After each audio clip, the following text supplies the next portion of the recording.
So we just finished up our 4 days at Yellowstone National Park, had a really amazing time, but we wanted to share 4 tips, something that we learned going into this that we hadn't really seen anywhere else before.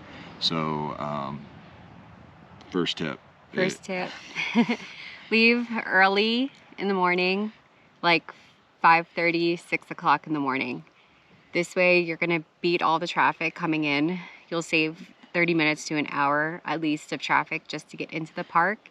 And you'll also get some really cool opportunities to see all the wildlife. And it's really pretty in the morning, really cool and different looking. Yeah, absolutely. Yeah, we had a herd of cow elk that we kind of had to ourselves for 20 minutes, and it was on the main road too. So we didn't really see anybody, and it was just great. So if you want to get in early, see wildlife, beat the crowds. Number 2, plan to stop for all the wildlife, figure out a way to go, because you can't just pull over.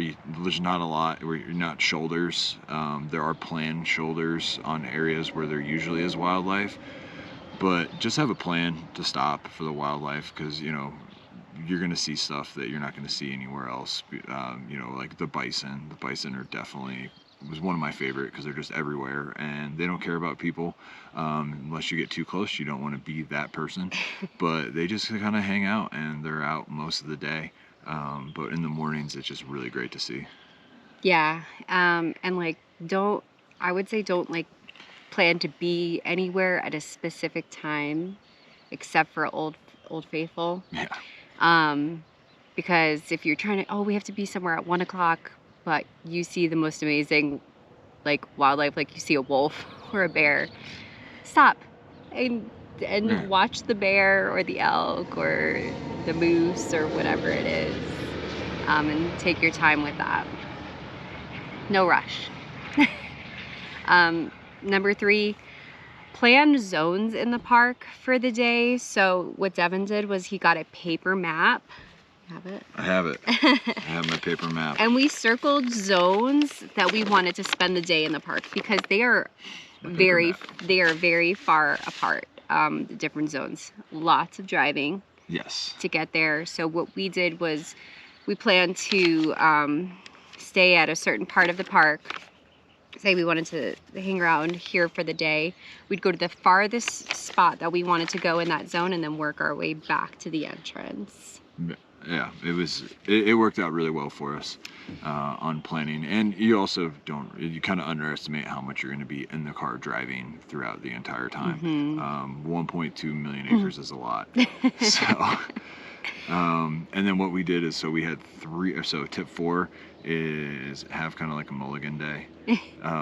So we planned 3 days of we're going to be here, and here. And then day 4 was like a makeup day. So we went to Old Faithful.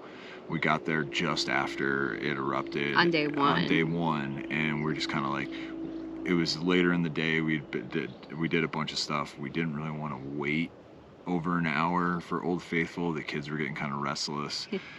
So we said, hey, we have this extra day that we can plan in, and it wasn't we weren't disappointed that we didn't get to see it or force the kids to sit there for an hour and 15 minutes with not as much stuff to do.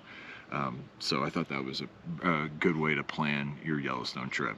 Yeah, so on that last day, we just went back and did some things that we had missed on day 1, 2, and 3. Yeah. And then a bonus tip 5 is bring bug spray. If you're gonna bring bug spray, because as we're sitting here itching from our hike yesterday, where we were swarmed by had to be thousands, if not millions, it was millions of mosquitoes, maybe billions of mosquitoes. But, yeah. So anyway, that's our 4 plus a bonus tip. Planning your days at Yellowstone. Planning your days at Yellowstone. So yeah, let us know what you think. If you have any more tips to beat Yellowstone, if you're the Yellowstone person that comes here a lot, let us know, because we definitely plan on coming here again, and we want to have a even more enjoyable experience than we had. Yes.